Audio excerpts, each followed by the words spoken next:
copywriting. Great copy can sell. It can get your prospect to book a demo. It can get people who've demoed to close. Bad copy can turn people off in an instant. I asked Tim King to come on the podcast. He is an expert copywriter, and he lays out exactly what SaaS businesses can do to make sure that they are generating a ton of action from their copywriting and their content. Enjoy.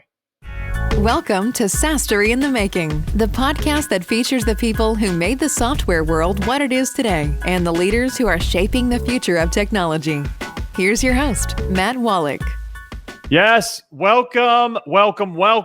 This is SaaS-Story in the Making. I am your host, Matt Wolach, and I am really excited today to be joined by my special guest, Tim King. Tim, how you doing? Yeah, great. Going really well. I was just getting up a little bit early in the morning for me, and it's just hit 5 degrees Celsius or 41 degrees Fahrenheit here, so it's quite chilly. And just so everybody knows, Tim is live from Australia. Really, really awesome stuff. Victoria, is that right? Yeah, absolutely. Yeah. Awesome. So this is truly a global podcast. Truth be known, our first guest ever was from Down Under. That was our first ever show. Really cool that now here you are back again, coming full circle. So I'm really excited to talk to you today about copywriting. Let me tell everybody about you, Tim. So Tim is a creative copywriter and content strategist at hellotimking. He helps creatives and entrepreneurs and business owners and corporates really cut through the noise and create kick-ass content with bite. I love that. That is a great tagline. So once again, Tim, thanks for coming on the show. Yeah, look, not a problem. Great to be here. Awesome. So tell me what's been going on with you lately and what's coming up. Yeah, look, so what's been going on? There's been a lot going on, obviously, with Victoria at the moment. We are in a state of lockdown. So we've had a 7-day lockdown, kind of just as a snap decision by our politicians. And then now we're just in a second period of that right now. So hopefully we're going to start be able to move around the world a little bit more, soon, at least our world, rather than maybe outside of our borders. But otherwise, for myself, there's just lots and lots of stuff going on at the moment in my business. More client work than I've expected, so which has been really great. Technically, I restarted my journey doing sort of copywriting and freelance copywriting about 12 months ago, really. But I've been sort of focusing on that on the last 6. That said, I've got a lot of experience from working in corporates and working with a lot of clients over time as well. So it just felt like a natural fit for me to get back to freelancing. I love it. And I want to really talk about copywriting. I think it's super important for even if that's not your job, so to speak, to have that skill. But if you do need copywriting as part of your services within your company or your corporation or your startup, as most people who are listening to this are part of, it's so good to have an expert copywriter, somebody who knows what they're doing, guide you and do the work for you to make sure that when somebody in your market sees that copy or sees that piece, that they want to take action. So what I want to ask you, Tim, is, as an expert copywriter, can you just give us an overview of what does that mean exactly, and how do you help your clients become more successful with their businesses? Sure. Look, and to break it down, I get this question a lot about copywriting. Some people confuse it a little bit with putting trademark logos or little copyright symbols on things when they're putting it out to market. It's not what I do. What I do instead is put the right words in the right order. Compelling copy is a very hard thing to write. It is a skill that really takes a person to craft a piece of compelling content, to be able to do some pretty heavy lifting, really, when you look at offerings online, or if you're looking at even things through your email, television ads, brochures, any of that sort of print media advertising. That's kind of what copywriting really gets to the essence of. It's about taking really beautiful stories and great information and being able to craft that into a compelling piece of copy, as we call it in the industry. A compelling piece of copy to either get a person to perform an action or to sell an item to them, or to get them to sign up to a mailing list, as an example. There's lots and lots of different reasons for copywriting, of course. Yeah, I love it. What gets you really passionate about it? What is it that you say, yes, I'm so excited about this? I suppose I've always been someone who's been very into language. And one of the things with copywriting particularly, especially when you get right to the essence of it, is it's about using language with effect. And so we use language every day. We're listening to podcasts all day. We're talking to each other, hopefully in the streets at some point, but typically online. With that language basis and something I've always been passionate with, I suppose it was almost a natural fit for me to come into that world. I've tried being a novelist for a while, or trying to do fiction writing, and look, I'm not bad at it. I'm not great at it. I'm gonna have to check some of that out. Yeah, I'll have to publish them first, I think. Oh, there you go. I'm not that great at it. And there's that other guy who has the last name King as well that kind of shadows me a lot. He's kind of okay. Yeah, he's only a few people really know about him though, right? The language side of it, as I said, is what I really fell in love with. And it's about taking long form, beautiful prose or great writing, and shortening it down, bringing it, or creating what we like to call brevity, or just being very brief about the type of material you're working with, about the length that you're trying to achieve. And at the same time, also packing it full of emotion and power, and confidence and persuasion. And, there's a lot of different things you go through, and there's a lot of different ways to be able to build really great experiences and great, I suppose, just a great reading experience into very short copy or into short form. But losing none of the power, it takes a real set of skills to be able to actually get to that level. Yeah, absolutely. It does. I've seen quite a difference in our business when we have great copywriters help us out. But I want to ask you, why is creating great content important? What is it about content, the copy within the content, that really makes businesses go? That's a huge question. There's probably a lot of different reasons why great content helps businesses go, or what connects people. And it's probably that connectivity. It's about getting into the hearts and minds of individuals about your message. So if you've got a simple message or a strong message, often that sort of stuff you can write great copy around to be able to get moving. But over time, you can build up a great relationship, and it's really about having a comfortable conversation with the one person who's down the other end of the line, who's looking to buy your service or to purchase your product, or just to engage with you on a level where they're willing to have you in their lives, I suppose. Getting into that, as I said, the hearts and minds of the individuals, and really speaking to them, really grabbing hold of what they believe in, and aligning with beliefs and values, and having purpose. Yeah, absolutely. So can you give us some tips? How should one go about writing content that stands out? Because there's so much out there these days. What are some of the best tips? Sure. I mean, look, some of the best tips that I've come across are the ones that a lot of people also kind of suggest as well. But the few that I'll share on the podcast today, definitely make sure that when you're writing content or copy, it works in either way, that it's what we call scannable. So it's something that's really, really easy to digest, using a combination of shorter and longer sentences. But then also trying to keep your content to about 3 paragraphs for a heading.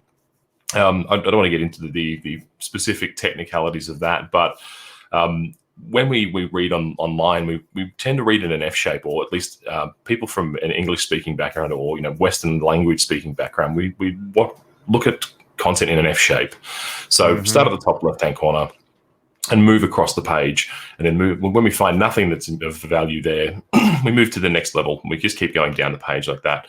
Those headings work as anchor points for a person reading the content, so they can quickly skim the page to a piece that stands out to them, and then there's a block of text that they would potentially read if the headline or the sub-headline's been compelling enough for them to read. So definitely making your content scannable is one of them. Using a tool like Grammarly is also quite good. I tend not to myself because I've kind of got the skills to be able to do the job without it. But For sure.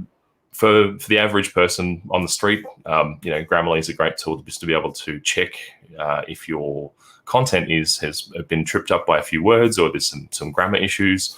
And it'll also give you a nice reading panel down the side, so it'll tell you whether it's in passive tone or active tone. Again, I'm going into technicalities here a little bit, but no, I like that. I didn't know that. Yeah, for sure. So passive or active tone, it'll give you a reading score. So there's a thing called the Flash-Kincaid scale, and I believe that they've got that as well as something else that works out kind of what grade level the person would have to be at to be able to read the content. Wow, that's cool. You're trying to add or work to about a and I'll use it from the Australian terms, of course, but about like a year 7, year 8, or a grade 8 kind of sort of space. It's the most accessible for people around the world. Depends on the audience as well too. If you're writing for a technical software company, you probably have a slightly higher grade of learning that you can apply and approach the copy with. Let me ask you about that. I just want to understand. So there's got to be a big piece of it is knowing the audience, right? Knowing who the target is. Absolutely, and it really starts. So when I start working with a person or a new client, it is really all about them and understanding who they are, what their offering is, but then who are they speaking to? What's the messaging? Who's that going to be going to? Who's going to be reading that? Is it going to be the 75-year-old grandmother in her kitchen, or is it going to be the tech entrepreneur who's just starting up a company? Is it a CEO in a big business, a Fortune 500 that has 3 minutes of his day to actually read one article, and it has to be pretty or one piece of content has to be really compelling for him to read it? So knowing that audience is the first part. You need to know who you're going to speak to. And who does your product serve, or who does your service serve? Like, is it the CEO, or is it the CEO reading it, or the mid-level manager reading it so that he can empower his staff? So it has to work on multiple levels in those kind of situations. Yeah, I would absolutely agree.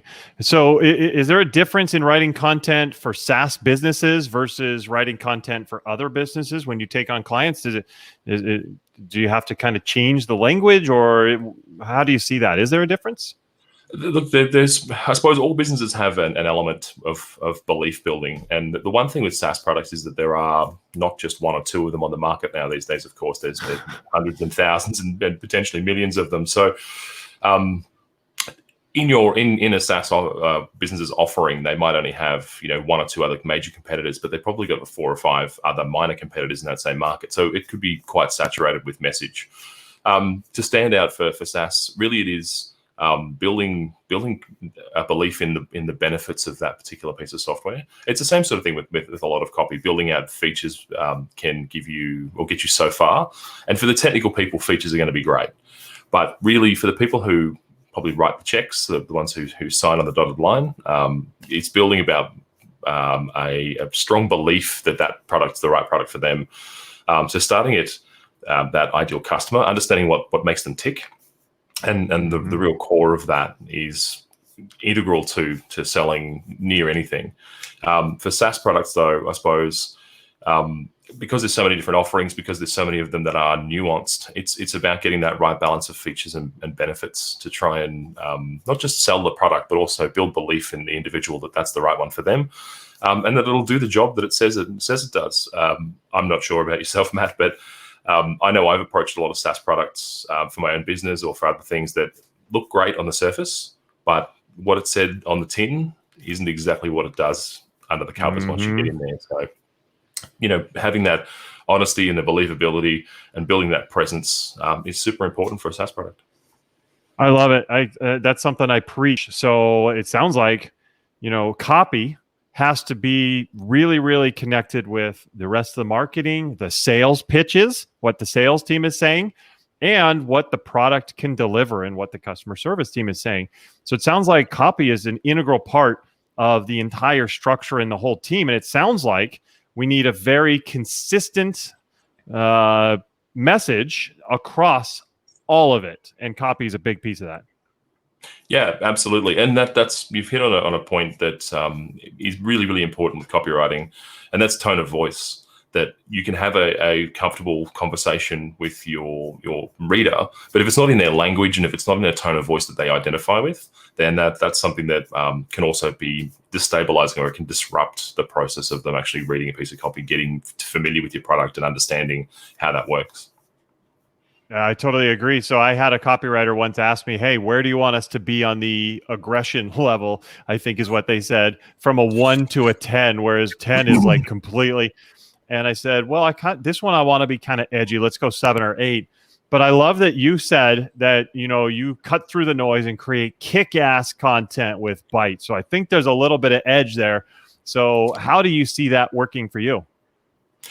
I've never asked a person what kind of aggression level do they want. I think I think that in itself is quite aggressive, or it's quite an interesting tactic. I suppose I take it from the aspect that, if I had to add that much aggression, is the message itself that great? Like, am I going to be writing? Is the product that good?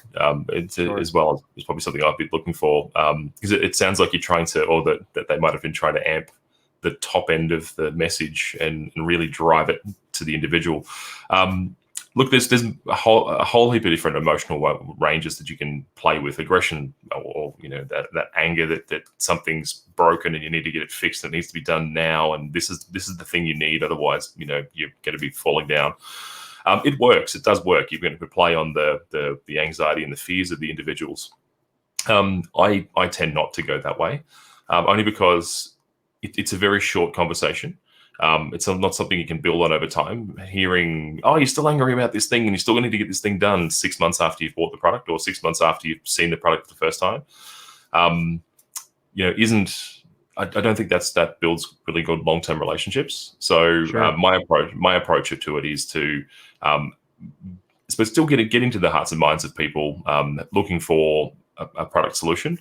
And then continuing to have that conversation with them. So whether they get onto a mailing list, or if they're looking at the short form copy in Facebook ads that they might start seeing, or ad space they might start seeing, ensuring that the brand of and the tone of voice is on message throughout all of the different parts of marketing, because most of this sort of starts with copy, even your video scripts. As I said, online ads, so you Google your Facebook ads, short form and micro copy that you put into your Instagram posts, or if there's any social posts you're doing, just making sure that's all on brand and message with tone, and that the language itself is still as similar and as accessible, allows you to have a long form conversation with the person. And I mean, there's that old sort of adage that a person, before they make a decision to be the purchase or to take action on anything, usually will see or would see something about 5 or 6 times before that action level can happen.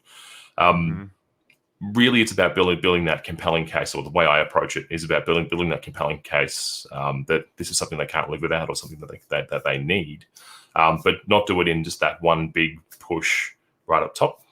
Make sure that it's been done with a comfortable level of conversation. So it's almost just a no-brainer for them to make actually, what, we really do need that. They just go straight to the website and purchase it, rather than being emotional about it, because emotional purchases, I don't know, I've made quite a few emotional purchases in my time.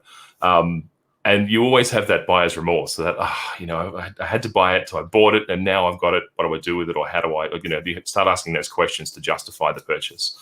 Having a better conversation up front and making sure that they take the action you'd like them to take over time helps eliminate a little bit of that buyer's remorse and the purchase. So hopefully the review you'll get straight away afterwards, or the way even your customer just talks about your product or service will be rather radically different. Absolutely. I would agree. What would you say to early stage software founders who need to get some content out? What advice would you give? What mistakes should they avoid? What things should they go after and start doing in relation to their copywriting and their content? Sure.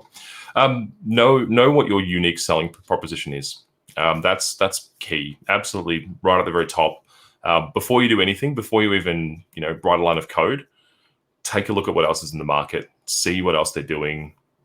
Understand whether your product is just going to be another one in a sea of competitors, or if it's just going to be a piece of software that someone might try for a period of time, but there's so many others that they can jump to that they'll go and do that. Find out what actually makes it tick. What's the reasoning behind you doing the thing you want to do, or building the thing you need to build? What's the gap that you saw to build out that piece of software initially, or to build that offering?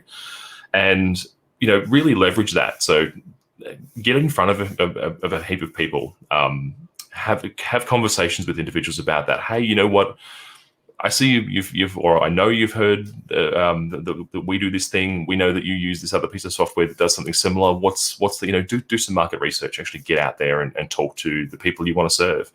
One of the things I find with a lot of, and not so much software companies, but a lot of companies in general, is that they have this great idea and they have a kernel of thought that then builds this product or a service or some other type of offering that they have for a customer, but they actually forget who they're serving. They kind of think that if they build it, then people will just show up and start buying the product, or they'll get into market, and that there'll be this magical marketing fairy will come along and just hit their product with the golden wand, and it'll be amazing, and they'll sell $1 million in the first year. Most of those companies, I find, they don't know who their ideal customer is. They don't. So that they businesses with money is the best way. I had that described to me one day. I had a customer come to me and say, "Oh, look, I've got this great idea, and I said, okay, well, who's your ideal client? Who's the target market?" He goes, "Oh, anyone who's in business who's got money." And I went, okay, so let's just roll that back and start understanding who your ideal clients are. Get into their heads, understand why they would need your thing, and you'll build something better. You'll build a better product and service. And then you'll also, if you ask the right questions, if you do ask some questions of your client, why do you need this? What would it do for you? How will it help your every day? They call that ethnographic research, or you're doing user research at that point before you're starting to build something that you'll need to have to do this at a later stage anyway. Right, yeah. Right, and do it, as I said, do it before you write code. Mm-hmm. Get out there in the market and understand whether there's even a need for what you're about to build, because I think that's where that, especially in startup phase, it's where a lot of software companies get some VC funding through the door. They run for a year or two, they burn their VC funding, and while it seemed like a great idea at the time, it actually turns out that the combination of their phone and their television and the Apple Watch they've got on or whatever does 80% of your offering in the person's life, and your $1,000 product now is worth $14.50 and you can't sell it. Yuck. Yeah, that's so true. It absolutely is something you got to know right away. Is you've got to understand who you're serving, how you're serving them, how you're going to solve their problems. It's so critical. I love that you just detailed that, because it's a big part of what I'm teaching founders as well. So I love it. But Tim, this has been awesome. I've loved hearing about your thoughts on copywriting and how to take the steps necessary to be able to deliver great content, great copy. I want to know, how can our audience learn more about what you're doing? Sure. So you can head over to hellotimking.com. I'm over on there. That's my usual website. There is a links page off that. So if you do /links, you'll hit all my links. You'll find me on Clubhouse. So I'm sure you've heard of Clubhouse before. I'm on Clubhouse a lot, so come and have a chat to me there. I'm on all the socials with @hellotimking as well. So usually it's pretty hard not to find me if you're trying to look for me, really. But yeah, feel free to come along, have a conversation, and open a door. Okay, perfect. Appreciate it. We'll put all that into the notes in the podcast. We'll also put it in the description and YouTube. But Tim, this has been great. Thanks for coming on the show. No problem. Thanks for having me. Absolutely. Glad to have you. And for everybody else, thanks for coming. Thanks for listening. Thanks for watching. Really appreciate it. Make sure that you are subscribed to the show. You don't want to miss amazing pieces of advice like Tim just gave us. New content creators, or creators overall, or innovators and leaders within the SaaS world come on the show every single week. So thank you very much for coming, and we will see you next time. Take care.